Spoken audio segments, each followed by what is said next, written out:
My name is Ernest Morrison. I'm 45 years old, and I live in apartment 302 at Riverside Towers in downtown Milwaukee, Wisconsin.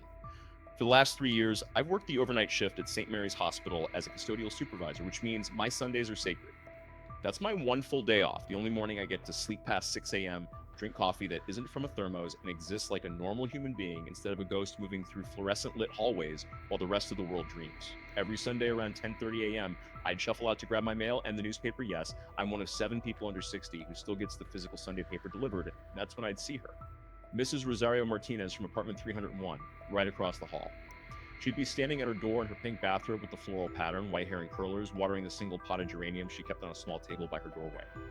Good morning, Mrs. Martinez, I'd say, usually still half asleep, coffee mug in one hand, mail in the other.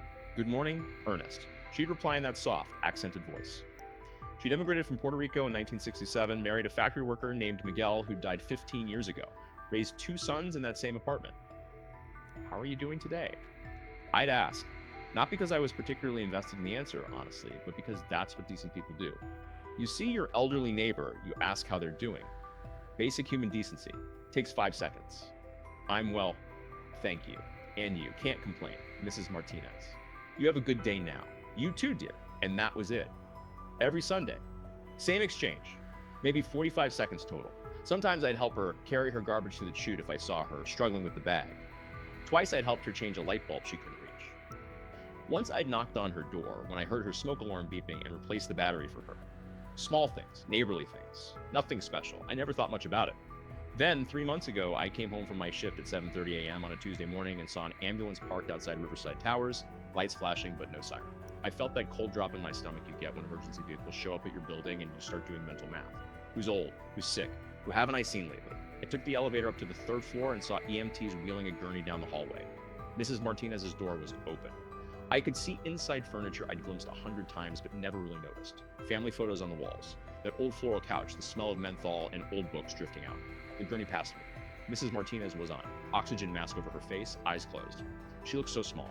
When you see someone vertical and dressed and going about their business, you think of them as solid present. When you see them horizontal under a white sheet, suddenly they're fragile temporary. Is she? I asked one of the EMTs. Massive stroke, he said, not unkindly. We're taking her to St. Mary's. That's my hospital. I nodded. They wheeled her into the elevator. Building manager Phil came out of her apartment, shaking his head. Neighbor found her this morning. Mail was piling up. No one to call her emergency contact number has been disconnected for years. I went into my apartment, tried to sleep, couldn't. Kept thinking about her lying there alone for who knows how long before someone noticed. Kept thinking about those Sunday mornings and her soft, I'm well, thank you. She died 4 days later. Never regained consciousness. I found out from Phil, who'd been contacted by the hospital when they couldn't locate any family. There was going to be a small service at Blessed Sacrament Church on North Avenue. Phil had arranged it. Pulled together what he could from her apartment to figure out her parish. I went to the service. It was a Thursday afternoon, 2 p.m., one of those gray October days where the sky looks like dirty dishwater and the wind cuts through your jacket. I wore the one suit I own, the one I'd bought for job interviews a decade ago that still fit if I didn't breathe too deeply. There were maybe 12 people there. Phil, a couple of other residents from Riverside Towers who I recognized by sight but didn't know by name, the priest, a woman who looked like she might have been a former coworker. She sat alone and cried quietly into a tissue. No family. I sat in the back and listened to the priest say kind, generic things about eternal rest and God's mercy. He clearly hadn't known her personally. Nobody gave a eulogy. Nobody shared memories. It was efficient, respectful, and utterly hollow. Afterward, I stood in the parking lot feeling strange and sad in a way I couldn't quite name. Like I'd witnessed something wrong, but couldn't identify exactly what it was or how to fix it. That was when the lawyer approached me. Ernest Morrison, he asked. He was maybe 60, silver hair, expensive wool coat, leather briefcase. Everything about him said money in that quiet, understated way that real money has. Yeah, that's me. My name is Richard Kowalski. I'm Mrs. Martinez's attorney. Do you have a few minutes to talk? We sat in his car, a black Mercedes that still had that new car smell while rain started to pepper the windshield. He pulled a manila folder from his briefcase. Mrs. Martinez updated her will 14 months ago, he said. You're named as the primary beneficiary. I laughed. Not because it was funny, but because the statement was so absurd my brain couldn't process it any other way. There's got to be a mistake. I barely knew her. There's no mistake. She was very clear about her intentions. She's left you the full title to her apartment 302 Riverside Towers along with the contents thereof, and the remainder of her savings, approximately $47,000. The air went out of my lungs. Riverside Towers apartments were worth, I'd seen the listings anywhere from $380,000 to $450,000 depending on the floor and the view. Mrs. Martinez's apartment was identical to mine. Corner unit, 3 bedrooms, river view. Why? It was all I could manage to say. She left you a letter. I'm instructed to give it to you after reading the will formally, which we'll do at my office next Tuesday at 10 a.m. But she wanted you to have this first. He handed me a sealed envelope, my name written on it in shaky cursive. I held it like it might explode. Mr. Morrison, I should mention Mrs. Martinez does have 2 sons. Robert Martinez lives in Phoenix, Arizona. Daniel Martinez lives in Seattle, Washington. I've sent them certified letters informing them of their mother's death and the terms of her will.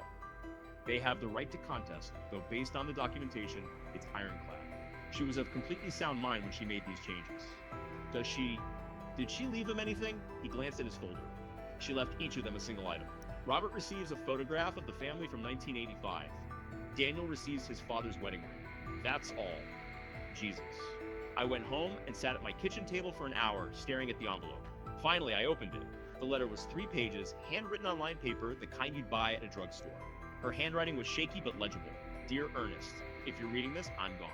I hope I went peacefully. I hope I wasn't too much trouble. You're probably confused right now. You're probably wondering why a crazy old woman left you everything she owned. Let me try to explain.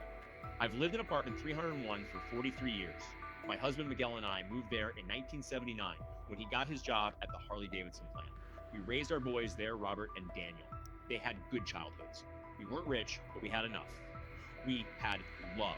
We had Sunday dinners and birthday parties and Christmas mornings with too many presents we couldn't afford. Miguel died in 2007. Heart attack. Quick, the doctor said. He didn't suffer, but I did. I've suffered every day since. Not because he died, that's life. We all know it's coming, but because when he died, something in my boys died too. Or maybe it was already dead and I just hadn't noticed. They came to the funeral. They cried at the right moments. They helped me sort through Miguel's things. Then Robert went back to Phoenix and Daniel went back to Seattle, and that was it. The first year, they called on my birthday and Christmas. The second year, just Christmas. By the third year, nothing. I'd call them and get voicemail. I'd leave messages. Sometimes they'd text back. Sorry, Mom. Crazy busy. We'll call you soon. They never did. I'd send cards. Birthday cards, holiday cards, thinking of you cards. I'd tuck in $20 bills like they were still little boys, even though Robert's an accountant making 6 figures and Daniel runs his own consulting business. The cards came back returned to sender. They'd moved and hadn't told me their new addresses. I tried Facebook. Took me 3 months to figure out how to use it. Found both of them. Sent friend requests. They never accepted. But I could see their pages were public. I could see their lives. Robert's got 2 kids, my grandchildren I've never met. Daniel got married. I wasn't invited to the wedding. For a long time, I told myself they were just busy. Modern life, you know? Everyone's so busy. But 3 years turned into 5, then 8. I stopped lying to myself. They weren't busy. They just didn't care. Do you know what it's like to know your own children have written you off? To know that you carried them inside your body, nursed them, raised them, sacrificed everything for them, and they can't be bothered to send a text on Mother's Day. It hollows you out.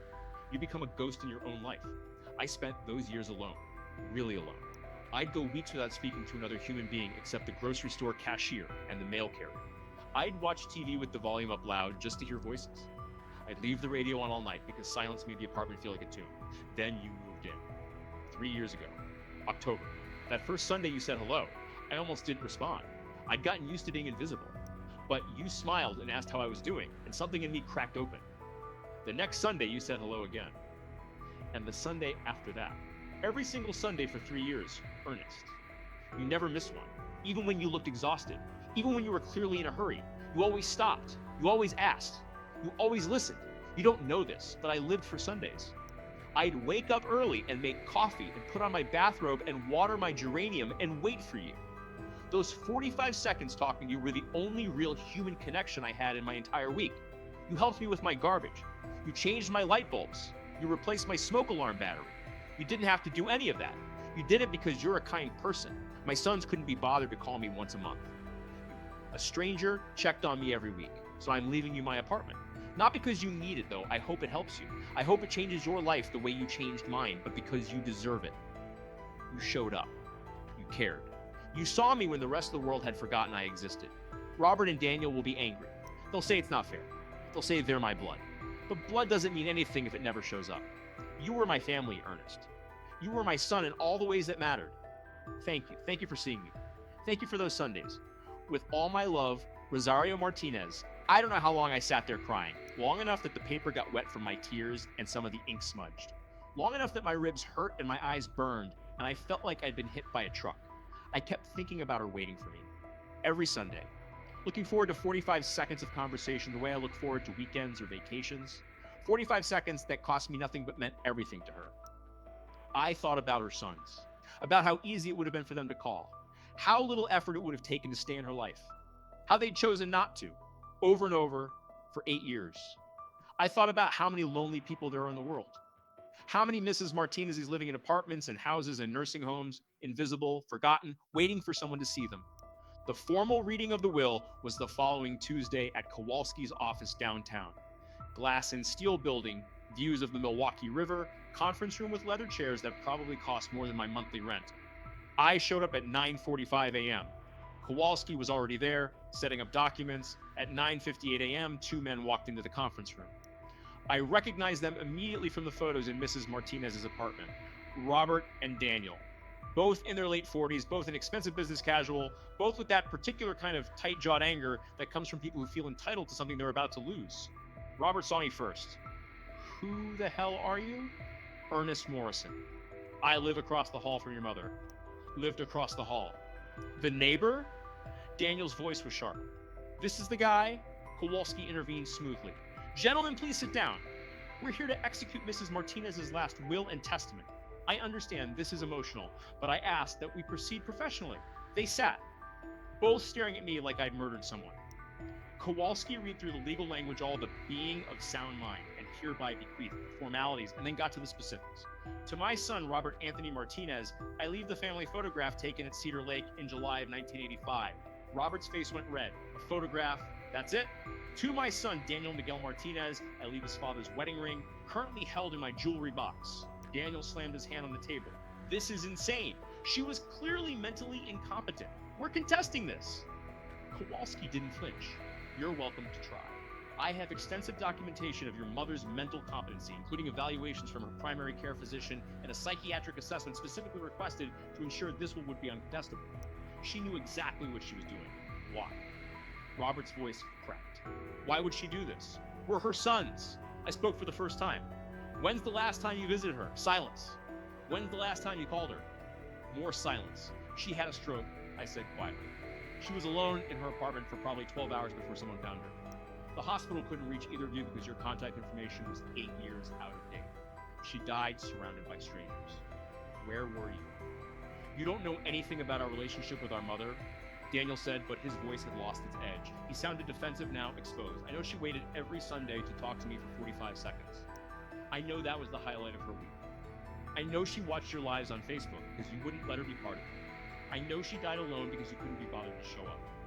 Robert stood up so fast his chair rolled backward. You don't get to judge us. You don't know what it was like growing up with her. She was controlling. She was manipulative. She guilt-tripped us constantly, so you abandoned her for 8 years. That was your solution. We had our own lives, our own families. We couldn't just drop everything because she was lonely. No one asked you to drop everything. I said, just call. Just visit once a year. Just remember she existed. Daniels turned to Stan. This is bullshit. You manipulated her. You saw a vulnerable old woman, and you took advantage. Kowalski intervened again. Mr. Morrison had no knowledge of the will's contents until after Mrs. Martinez's death. He wasn't present for any of the will's drafting or execution. The only manipulation here is the story you're trying to tell yourselves to avoid facing the truth. Which is what? Robert demanded. That your mother died believing her own sons didn't love her. That she left her estate to a neighbor who showed her more kindness in 3 years than you did in 8. That's the truth you'll have to live with. Robert grabbed his coat. We're getting a lawyer. This isn't over. They stormed out. The door slammed hard enough to rattle the windows. I sat there feeling sick. Kowalski calmly gathered his documents. They'll contest, he said, but they'll lose. Your mother, he caught himself. Mrs. Martinez was meticulous. Every conversation we had, I documented. Every decision she explained in detail. The will is airtight. I don't want to fight them, I said. This feels wrong. She wanted you to have it. Honor that. The next 3 months were hell. Robert and Daniel did hire a lawyer, an aggressive one who filed motion after motion, each one more desperate than the last. They claimed undue influence. They claimed Mrs. Martinez was mentally incompetent. They claimed I'd isolated her from her family. Every claim fell apart under scrutiny. The court reviewed Mrs. Martinez's medical records. She'd been sharp as a tack until the stroke. No signs of dementia, no cognitive decline. They reviewed her phone records. I'd never called her. Not once. Because I didn't have her number and had never thought to ask for it. They interviewed other residents of Riverside Towers. Every single one confirmed that I'd been polite but distant with Mrs. Martinez, that I'd never visited her apartment, that our interactions were brief and public. They couldn't find a single piece of evidence that I'd manipulated her because I hadn't. I'd just been decent to her. Apparently that was enough. The judge ruled in my favor in February. Clear cut. No ambiguity. The apartment was mine. The savings were mine. Robert and Daniel were ordered to pay court costs. I inherited everything in March. The first time I walked into apartment 301 as the owner, not just a visitor helping with light bulbs, I cried again. It was exactly as I glimpsed it through the doorway all those times. Floral couch, family photos on the walls, bookshelves packed with worn paperbacks and Reader's Digest condensed books. Everything clean and organized and utterly still. The geranium by the door had died. I'd watered it a few times in those first weeks, but then forgot, and now it was just brown leaves and dry soil. I went through her things slowly over the next few weeks. Every object told a story. Wedding photos from 1966, both of them so young and hopeful. Baby pictures of Robert and Daniel. School awards and report cards. A shoebox full of birthday cards she'd sent her sons that had been returned unopened. She'd kept every single one. I found her journal in the nightstand. I almost didn't read it. It felt invasive, but something made me open it. The entries were sporadic, sometimes weeks between them. They were heartbreaking. March 15th, called Robert today. Voicemail again. Left a message. Probably won't call back. June 2nd, saw photos on Facebook. Daniel's daughter had a dance recital. She's beautiful. I'll never meet her. October 8th, Ernest helped me with the garbage today. Such a nice young man. Reminds me of Miguel.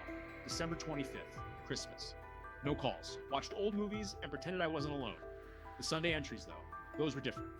November 3rd, Ernest asked how I was today. Said I looked nice. Made me smile for the first time in weeks. January 12th, told Ernest about my hip bothering me. He suggested I see a doctor. It's nice when someone cares. April 7th, Ernest was tired today, I could tell, but still stopped to chat. He has such kind eyes, page after page of Sundays. 3 years of Sundays. Each one meticulously noted. Each brief interaction treasured like gold. I sat on her floral couch and read the entire journal in one sitting and understood, finally, the weight of what she'd given me. Not just an apartment, not just financial security, but a lesson about what it means to show up, to see people, to acknowledge that they exist and matter. I sold my apartment 302 and moved into 301. Kept most of her furniture, hung her family photos next to mine, bought a new geranium for the table by the door. Every Sunday morning around 10:30 a.m., I make a point to be in the hallway. I water the geranium. I check my mail. I say hello to my neighbors. There's an older man in 304, Mr. Chen, who I'd never really noticed before. Now I ask him how he's doing. We talk about the weather, the Brewers, his grandson who's studying engineering at Marquette. There's a woman in 308, Miss Johnson, probably in her 70s, who walks with a cane. I help her with her garbage. We talk about her garden. She keeps plants on her balcony. There's a younger guy in 310, maybe 30, who works overnight shifts like I used to. I make a point to say hello when I see him, ask how work's going. It costs me nothing. 5 minutes, maybe 10. But I think about Mrs. Martinez and those 45 seconds she lived for every week, and I understand now that small kindnesses aren't small to the people who receive them. Last month I got a letter. No return address. Inside was a short note on plain paper. You didn't deserve that apartment. You took advantage of a lonely old woman. I hope you're happy with yourself, Robert. I read it once, then threw it away. I'm not angry at Robert and Daniel anymore. I feel sorry for them. They lost their mother twice once when they chose to walk away, and again when she died without them. They'll carry that guilt forever, even if they never admit it. That's punishment enough. As for me, I use the apartment well. I host dinners for the neighbors. I've started a Sunday breakfast thing in the building's common room. Whoever wants to come can come. Usually 8 or 10 people show up. We eat bagels and drink coffee and talk about nothing important and everything important at the same time. Mrs. Martinez's savings, the $47,000 I put half into college fund for my niece. She's 16, wants to be a veterinarian. The other half I donated to a local senior center that does wellness checks on isolated elderly people. They call them twice a week, visit monthly, make sure they're okay, make sure they're seen. I named the donation in Mrs. Martinez's honor.